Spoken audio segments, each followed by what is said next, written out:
पूर्व आईएएस अफसर पूजा खेड़कर दिल्ली में आई है और ये दिल्ली पुलिस जो है इंक्वायरी कर रही है।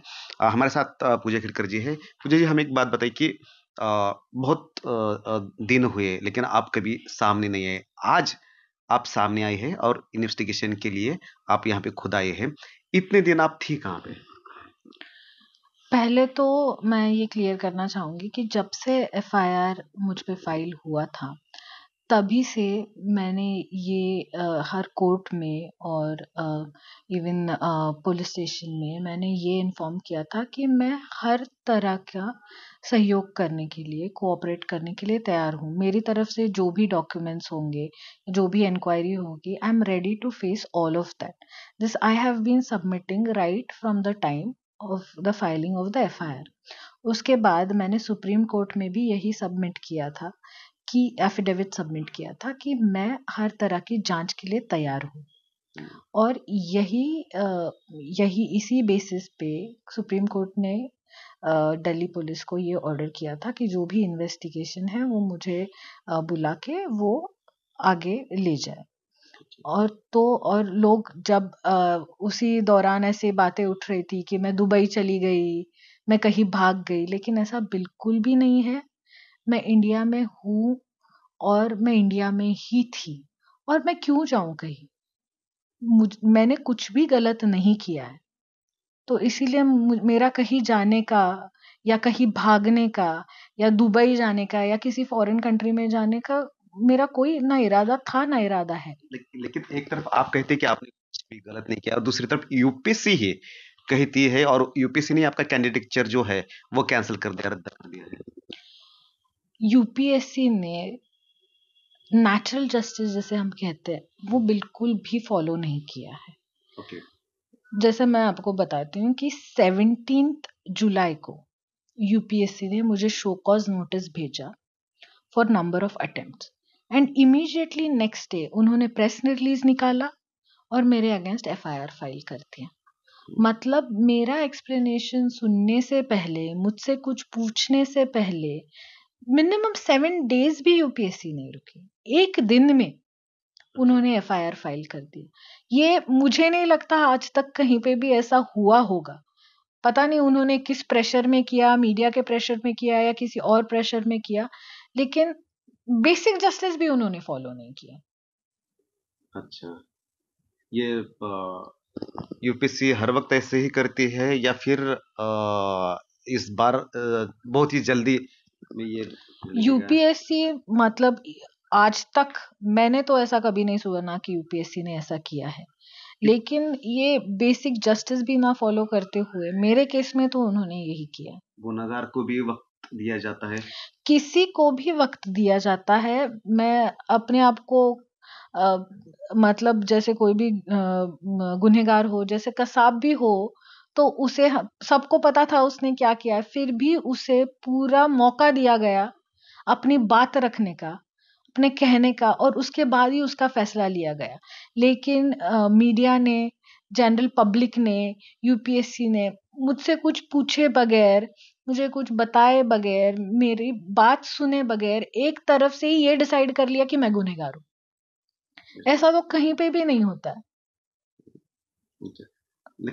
काफी जगह पे मीडिया पे फ्रॉड आईएएस, फेक आईएएस, ऐसे टैग्स बनाए गए, ऐसे बोला गया, इतना स्टिग्मेटाइज किया गया, एंड ये सब मतलब मुझे कोई मतलब पूछा भी नहीं कि आपका क्या कहना है, कुछ भी नहीं, और डायरेक्टली एफआईआर फाइल कर दिया। उसकी वजह से मुझे इतनी तकलीफ हुई है, इतना स्टिग्मा हुआ है। एक पर्सन जिसने इतने साल यूपीएससी की पढ़ाई की, इतनी मेहनत की, सर्विस में गया, उसके बाद यू जस्ट डिनाई एवरीथिंग।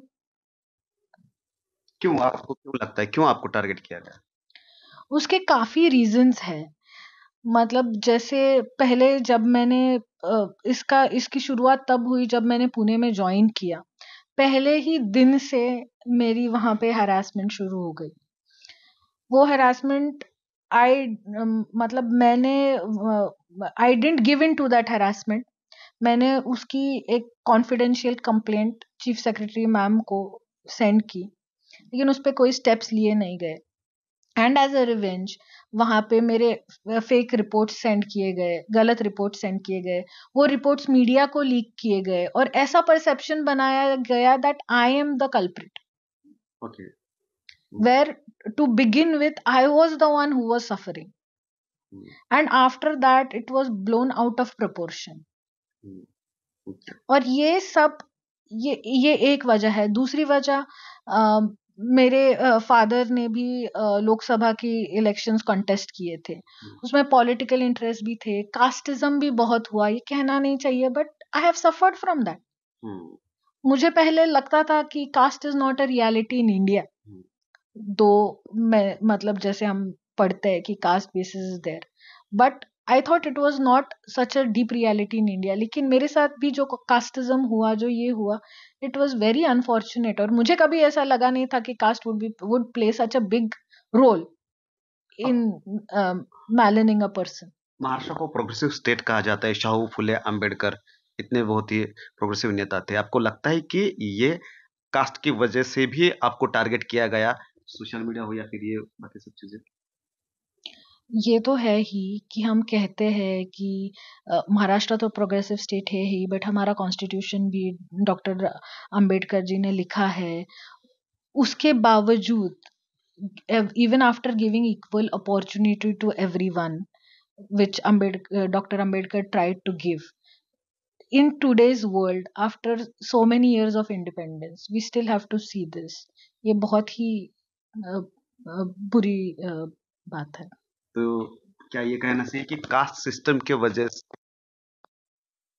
से आपका बलि का बकरा बनाया गया है, ऐसा लगता है? Caste is one of the major factor. Caste हो गया, जैसे मैंने बोला जो इंसिडेंट हुआ मेरे साथ वो है, पॉलिटिकल मोटिव्स है, तो ये सब बना के मुझे बहुत स्पेसिफिकली टारगेट किया गया। वरना आप ये बताइए, आपने इतने गुनहगार देखे हैं, आपको उनके बारे में, उनकी फैमिली के बारे में, उनकी पर्सनल लाइफ के बारे में कितना पता है? कोई भी है, अभी जैसे वेस्ट बंगाल में जो इंसिडेंट हुआ, जो रेप केस हुआ, इवन ऑफ दैट पर्सन, उस व्यक्ति के माता पिता या और किसी के बारे में आपको कितना पता है? तो मेरे बारे में ही क्यों? जैसे मेरे माता पिता पे फॉल्स केसेस किए गए, ठीक है, आपको लग रहा है कि मैंने कुछ गलत किया है, मेरी फैमिली को भी इन्वॉल्व किया गया, ये ऐसे कहाँ पे होता है? चाहे कितना भी बड़ा मुजरिम हो, कुछ भी हो, लेकिन ये ऐसे करना, हर तरफ से उसके ऊपर प्रेशर क्रिएट करना, स्पेसिफिकली टारगेट करना, 3 महीने तक कंटिन्यूसली मेरे और मेरी फैमिली के पीछे पूरा मीडिया, ऑल गवर्नमेंटल एजेंसी सब पड़े हुए थे। एक छोटी सी चीज थी, मैं आपको एग्जाम्पल देती हूँ कि मेरे घर के कंपाउंड के बाहर हमने कुछ पेड़ लगाए थे, और वो पेड़ ठीक रहे इसलिए हमने एक छोटा सा फ्लावर बेड की तरह बना के उसमें मिट्टी भरी थी। वो इलीगल है ये करके वो हम मेरे घर की दीवार तोड़ने आए। ये क्या है? ये टारगेटिंग नहीं है तो और क्या है? अगर टारगेटिंग नहीं है आपका, अगर आपको जेन्युइनली लग रहा है कि कुछ गलत है, तो ड्यू प्रोसीजर फॉलो कीजिए। बट ये चीज भी, बेसिक चीज of following due procedure, of giving me even 7 days to file my reply was not done. आपने मेल किए थे? हाँ, मैंने बहुत मेल किए थे। मैंने मेरे अगेंस्ट एफआईआर फाइल करके मुझे बोला गया कि be present for the hearing. ये क्या बात है? Means these two are contradictory to each other. आप कह रहे हो कि आप हियरिंग को आओ, और एक तरफ आप एफआईआर फाइल कर रहे हो मेरे ऊपर, तो वो हियरिंग का क्या मतलब है? इसमें पॉलिटिकल मोटिव भी था, ऐसा लगता है आपको? जैसे मैंने आपको बोला कि मेरे फादर लोकसभा इलेक्शन में 2024 में खड़े हुए थे, और उसकी वजह से everybody knows many people were hurt, their political ambitions were hurt. तो मुझे ऐसा लगता है कि that played a very big role मुझे और मेरी फैमिली को टारगेट करने में। अब हम कोर्ट में भी हियरिंग हुई है पटियाला,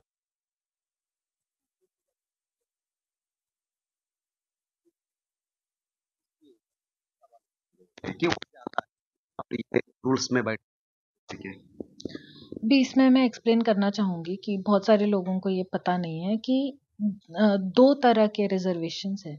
एक है वर्टिकल रिजर्वेशन जो कास्ट बेस है, जैसे जनरल, ओबीसी, एससी, एसटी, और एक है हॉरिजॉन्टल रिजर्वेशन जिसमें कास्ट का कोई कनेक्शन नहीं है। फॉर एग्जाम्पल, एक्स सर्विसमैन हो गया, पर्सन विद बेंचमार्क डिसेबिलिटी हो गया, तो ये हॉरिजॉन्टल रिजर्वेशन है।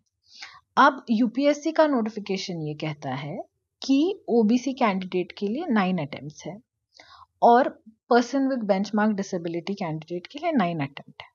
अब मेरे केस में क्या हुआ, I was not a person with benchmark disability to big when I started the exam process, लेकिन बीच में बिकॉज ऑफ हेल्थ रीजंस मेरी कैटेगरी चेंज हो गई और मैं unfortunately I became a person with benchmark disability.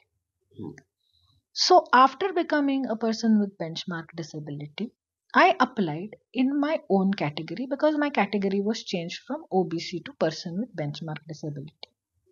अब यहाँ पे यूपीएससी का नोटिफिकेशन और सीएससी के रूल्स ये कहते हैं कि during the exam process if a person with if a person belonging to general, OBC, SC, ST unfortunately becomes a person with benchmark disability, he or she is eligible to withdraw the benefits allowed for a person with benchmark disability. ये UPSC का खुद का notification है, ये उनका खुद का है, खुद का नोटिफिकेशन है उनका, ओके, यूपीएससी का। और ये सीएससी 2022 रूल्स में रूल नंबर 26 में भी ये मेंशन्ड है। ओके, ये डीओपीटी के रूल्स है, यूपीएससी का नोटिफिकेशन, दोनों में ये चीज उन्होंने खुद मेंशन की है। ओके, इसके हिसाब से आई थिंक, मतलब मुझे ऐसा लगता है मेरा पहला ही केस होगा। जनरली लोग जब स्टार्ट करते हैं एग्जाम देना तो वो already they are persons with benchmark disability, लेकिन जैसे उन्होंने मेंशन किया है कि unfortunately, so I am that unfortunate case who unfortunately became a disabled candidate during the process of the exam. Okay. And hence I was and I am eligible for the benefits which come along with the persons with benchmark disability category. Generally UPSC में कितने बार exam देना पड़ता है? जैसे मैंने आपको बोला कि ओबीसी के लिए, जनरल के लिए 6 अटेम्प्ट्स है, ओबीसी के लिए 9 अटेम्प्ट्स है, एससी एसटी के लिए अनलिमिटेड अटेम्प्ट्स है, and persons with benchmark disability के लिए 9 अटेम्प्ट्स है, ओबीसी ईडब्ल्यूएस या जनरल कैटेगरी की। तो आपने कितने अटेम्प्ट्स दिए? मैंने पर्सन विद बेंचमार्क डिसेबिलिटी में हुई उस वक्त, मतलब after I became a person with benchmark disability, मेरा आईएएस का सिलेक्शन होने तक I gave, means that was my 5th attempt जब मेरा आईएएस का सिलेक्शन हुआ। ओके, एंड ये जो कहा जाता है कि नॉन क्रिमिनल, मतलब कि ओबीसी का जो सर्टिफिकेट होता है तो उसका मिसयूज जो है किया गया है, ऐसे बीच बीच में एलिगेशन हुआ, क्या ये भी एक मुद्दा है? मिसयूज की बात तब आती है जब उसका मैंने यूज किया हो। पहले तो मेरा जो सिलेक्शन है और मेरी जो कैटेगरी है पर्सन विद बेंचमार्क डिसेबिलिटी, मेरा सिलेक्शन उससे हुआ है, तो ओबीसी से मेरा सिलेक्शन नहीं हुआ है। ओके, अगर मेरा ओबीसी सर्टिफिकेट ना भी होता या फिर मैं ओबीसी को ना भी बिलोंग करती तो भी मेरा पर्सन्स विद बेंचमार्क डिसेबिलिटी से मुझे सेम सर्विस मिलती आईएएस, उसमें कोई फर्क नहीं पड़ता, क्योंकि पर्सन विद बेंचमार्क डिसेबिलिटी में कोई डिस्टिंक्शन नहीं है। ऐसा नहीं है कि आप SC with persons with benchmark disability है तो आपके लिए अलग रिजर्वेशन है, ऐसा नहीं है। एक कॉमन मेरिट लिस्ट निकलती है कि जितने भी पीएच है सबकी कॉमन मेरिट लिस्ट निकलती है इररिस्पेक्टिव ऑफ कैटेगरी। उस मेरिट लिस्ट में अपनी कैटेगरी में आई वाज फर्स्ट, इररिस्पेक्ट, उसमें ये कोई फर्क नहीं पड़ता कि मैं ओबीसी हूँ, एससी हूँ, एसटी हूँ, जनरल हूँ, उसमें I was first and that is why I was allocated IAS. इसलिए ओबीसी के मिसयूज का यहाँ पे कोई सवाल नहीं आता। ओके, तो फिर जो कि पीएच का जो सर्टिफिकेट है तो उसकी एक सिस्टम होती होगी, मतलब कि यूपीएससी के पास वो वेरिफिकेशन की कुछ सिस्टम है क्या? क्योंकि आपको अगर कंसिडर किया जाता है तो अप्रूवल भी किसी ना किसी सिस्टम ने दिया होगा। तो यूपीएससी के नोटिफिकेशन में ये क्लियरली लिखा गया है, जब हम अप्लाई करते हैं तो यूजुअली डिस्ट्रिक्ट हॉस्पिटल का, सिविल हॉस्पिटल की तरफ से सर्टिफिकेट प्रोड्यूस किया जाता है। लेकिन यूपीएससी ने यह क्लियरली मेंशन किया है, even if the candidate is examined by some other hospital, government hospital, and he is or she is in possession of a disability certificate, Okay. still that will not be accepted, and the candidate has to go through the complete process of medical examination as told by the appointing authority, that is UPSC and DOPT, and they will uh, put up their own board, medical board, for Okay. examination of the candidate. Okay. Without the board's approval, Okay. no candidate, उसके पास चाहे कोई भी PH certificate हो, no candidate will be eligible for taking benefits from PH ये category. कितने लोगों का board होता है? ये more than 12 to 15 डॉक्टर्स का बोर्ड होता है। और उन्होंने आपको अप्रूवल दिया है? उन्होंने मुझे 6 बार अप्रूवल दिया है। अच्छा। मैंने I appear for UPSC interview 3 times. तो जब भी आप इंटरव्यू में अपीयर करते हो आपका मेडिकल होता है, इररिस्पेक्टिव कि आपके पहला हुआ है कि नहीं हुआ है। तो ऐसे I was examined on 6 different occasions and they have found me having 47% disability. अच्छा, आपकी डिसेबिलिटी के बारे में बताइए कि क्या प्रॉब्लम है? क्योंकि डिसेबिलिटी का ऐसा है, अनफॉर्चुनेटली लोगों को ऐसा लगता है कि अगर किसी का हाथ टूटा है, पैर टूटा है, वो चल नहीं सकता या वो उठ बैठ नहीं सकता, तो वही विकलांग है या वही दिव्यांग है। ये लोगों का ऐसा परसेप्शन है, बट ऐसा नहीं है। जो डिसेबिलिटीज एक्ट है उसमें मोर देन 25 डिफरेंट डिसेबिलिटीज है। ओके।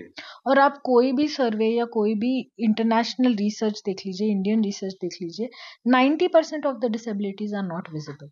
जैसे नोटिफिकेशन जो एक्ट है, PWBD एक्ट 2016, उसमें ब्लड डिसऑर्डर्स है, जैसे हीमोफीलिया है, थैलेसीमिया, उसके लिए भी person with benchmark disability, leprosy cured है। ऐसे काफी सारे कैटेगरीज है जो लोगों को पता भी नहीं है, ऐसे मतलब जनरल लोगों को पता नहीं, but that person is suffering functionally, और इसीलिए उसको वो टैग दिया गया है या वो रिजर्वेशन दिया गया of person with benchmark disability. Now in my case मुझे हाई मायोपिया और एम्ब्लायोपिया है, तो मेरे अभी कॉमन जनरल टर्म्स में बोलना जाऊं तो मेरे चश्मे का अभी नंबर -10 से ऊपर है। ओके। और एम्ब्लायोपिया मतलब मेरी विजन बहुत कम है, तो मुझे ये हाई मायोपिया पहले से है, लेकिन तब उसकी डिग्री जो थी वो कम थी। जैसे जैसे टाइम गया मेरी वो डिग्री बढ़ती गई, and finally in 2018 I became eligible for more than 40% disability. उसके पहले भी मुझे डिसेबिलिटी थी, लेकिन आपको तब तक आप रिजर्वेशन या PWBD कोटा नहीं ले सकते जब तक आपका जो डिसेबिलिटी है वो 40% से ज्यादा ना हो जाए। अच्छा। तो इवन अगर आपको डिसेबिलिटी है सपोज 10% की या 15% की, you can not avail the benefits जब तक आपकी 40% नहीं होती।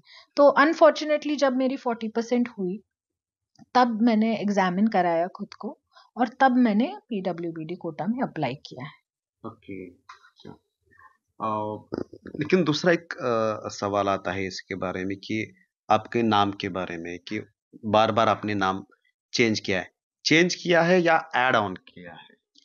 नहीं, ये जो एलिगेशंस मुझ पे लगाए जा रहे हैं कि मैंने नाम चेंज किया है, ये बिल्कुल ही गलत है। एक तो मैंने नाम चेंज नहीं किया, मेरा नाम पूजा खेड़कर, मैं जब से यूपीएससी अटेम्प्ट कर रही हूँ या उससे पहले से मेरा नाम पूजा खेड़कर है और अभी भी वही है, मैंने कुछ भी उसमें चेंज नहीं किया। हाँ, बस इतना मैंने किया है कि मैंने मेरी माँ का नाम उसमें ऐड किया है। ओके। तो मेरा पूजा दिलीप खेड़कर था, तो मैंने माँ का नाम ऐड किया तो पूजा मनोरमा दिलीप खेड़कर हो गया। ये पहली बात। और वो जो कह रहे हैं कि अलग नाम लिखा, ये किया, देवनागरी में जैसे आप जानते हो तो पू अलग तरीके से लिखा जाता है, तो रस्व और दीर्घ जो हम उसे कहते हैं, तो कहीं पे मेरा नाम PUJ लिखा गया है, कहीं पे POOJ लिखा गया है। तो ये वेरिएशन है, इसको नाम में आप चेंज नहीं कह सकते। तो ये जो एलिगेशंस है ये एक तो गलत है। दूसरा, मैंने जो माँ का नाम ऐड किया था 2014 में ऐड किया था। तो तब गैजेट नोटिफिकेशन से लीगली मैंने अपनी माँ का नाम अपने नाम में ऐड किया। उसके बाद मैंने काफ़ी बार ट्राई किया कि मैं यूपीएससी में अपने माँ के नाम के साथ अपना नाम डालूं, क्योंकि यूपीएससी का रिकॉर्ड परमानेंट होता है। तो अगर मैं कल सर्विस में जाऊंगी तो रेस्ट ऑफ द लाइफ वो मेरा वही नाम रहेगा। तो मैंने बहुत बार कोशिश की कि मैं उस नाम से अप्लाई कर सकूं, क्योंकि यूपीएससी का नोटिफिकेशन ये कहता है कि आपको फॉर्म में वो नाम लिखना है जो आपके मैट्रिकुलेशन सर्टिफिकेट पे है। अब मेरे मैट्रिकुलेशन सर्टिफिकेट पे तो मेरी माँ का नाम नहीं था, और जब मैंने गैजेट नोटिफिकेशन से चेंज किया तो मेरी माँ का नाम ऐड हुआ। तो मेरी ये कोशिश थी कि मेरा जो माँ का नाम ऐड किया हुआ नाम है वो मेरा यूपीएससी में ये हो जाए। लेकिन कई बार पूछने के बाद भी, फैसिलिटेशन काउंटर हो, मैंने कॉल पे पूछा, बट यूपीएससी ने मतलब मुझे वहां से ये बताया गया कि नहीं, जो नोटिफिकेशन में लिखा गया कि मैट्रिकुलेशन पे आपको नाम जो लिखा है वो लिखना है, वही लिखना पड़ेगा। फिर भी मेरी कोशिश चलती रही। मैंने 2017 में फिर से यूपीएससी को रिक्वेस्ट की, 17 में, कि मुझे प्लीज ये जो नाम है उसके साथ मुझे एग्जाम लिखने की परमिशन दी जाए। लेकिन यूपीएससी ने रिस्पॉन्ड नहीं किया, इसीलिए मैंने जो मेरे मैट्रिकुलेशन सर्टिफिकेट पे नाम था उसी नाम से कंटिन्यू किया। उसके बाद फिर से 2021 में मैंने यूपीएससी को मेल भेजा कि मुझे मेरे गैजेट में जो नाम है, जो मैंने लीगली गैजेट में नाम किया, मुझे उसी नाम से अप्लाई करना है। तो आप प्लीज विद इन 3 डेज मुझे रिप्लाई कीजिए। उसके बाद विद इन 2 डेज यूपीएससी का मुझे रिप्लाई आया, उन्होंने मुझे परमिट किया that you can apply with your legal name in the gadget. उनका मुझे परमिशन आने के बाद, उन्होंने परमिट करने के बाद ही मैंने अपने मदर का जो नाम था उस नाम के साथ इसके लिए अप्लाई किया। यूपीएससी को पूरा नॉलेज था कि क्योंकि उन्होंने मेल से एक्नॉलेज किया था और मुझे खुद ही परमिट किया था, इसीलिए यूपीएससी को पूरा नॉलेज था कि मेरा गैजेट में ये नाम है और मेरे मैट्रिकुलेशन पे ये नाम है, मतलब मेरी मदर का नाम नहीं है और इसमें मेरे मदर का नाम है। सेकेंडली, जब मैं 2021 में और 2022 में दोनों बार जब इंटरव्यू यूपीएससी का मैंने इंटरव्यू दिया, तब यूपीएससी ने मुझे लेटर इशू किया था कि आपके नाम में वेरिएशन है, जो आपने डैफ में लिखा है और जो आपके मैट्रिकुलेशन सर्टिफिकेट है, तो इसके लिए आप हमें एफिडेविट प्रेजेंट कीजिए। उसके बाद मैंने 2 इयर्स में अलग अलग यूपीएससी को एफिडेविट्स भी दिए that Khedkar Puja Dilip Rao and Puja Manorama Dilip Khedkar are one and the same person, and I declare this to be true। इतना clearly यूपीएससी को पता था that both are the same people। I have added my mother's name using the gazette, और उनको ये सब idea था, फिर भी उन्होंने ये एलिगेशंस किए हैं कि मैंने उसका कुछ मिसयूज किया है। अगला कदम क्या होगा आपका? कैट में गए आप? हाँ, मैंने ऑलरेडी कैट में ये फाइल किया है कि मुझे नेचुरल जस्टिस भी नहीं दिया गया है, और हैपहज़ार्ड प्रोसीजर और इनकम्प्लीट प्रोसीजर के through, even after getting into IAS, जब मैं यूपीएससी की कैंडिडेट भी नहीं थी, मेरा यूपीएससी ने कैंडिडेचर कैंसिल किया और कंप्लीटली मतलब उसमें कोई भी प्रोसीजर फॉलो नहीं किया गया। यही एप्लीकेशन लेके मैंने यूपीएससी के अगेंस्ट कैट में केस फाइल की है। एक आखिरी सवाल, देश में बहुत से स्टूडेंट का, यूथ का सपना होता है आईएएस बनना। दिल्ली में आप जहाँ पे है, आपने वहाँ पे भी पढ़ाई की है, तो बहुत से स्टूडेंट है कि जो एक आदर्श बोलकर ये एग्जाम देते आए हैं। इस केस के वजह से उन स्टूडेंट्स के मन में भी एक सवाल उठा है। तो क्या कहेंगे आप कि ये पूरा जो कैओस हो गया है, उनके मन में भी बहुत से कुछ सवाल है, तो इसके लिए रिस्पॉन्सिबल कौन है?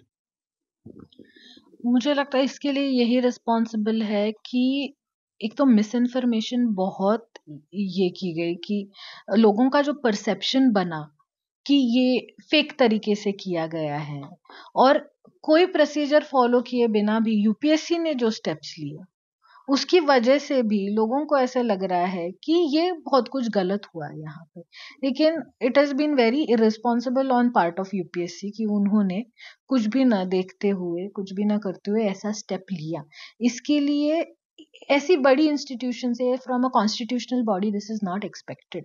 So I think they are themselves responsible for people asking questions on their integrity because they did not even follow a simple procedure of natural justice. अब नेचुरल जस्टिस के लिए आपका संघर्ष जारी है। क्या होगा इसका परिणाम? आप फिर से कभी सर्विस में आ पाओगे? जैसे मैंने पहले भी बोला, जो हमारे आदरणीय डॉक्टर अंबेडकर जी है, उन्होंने जो हमें कॉन्स्टिट्यूशन दिया है, who is called the father of our constitution, drafter of our constitution. I believe in the constitution and I believe in the law.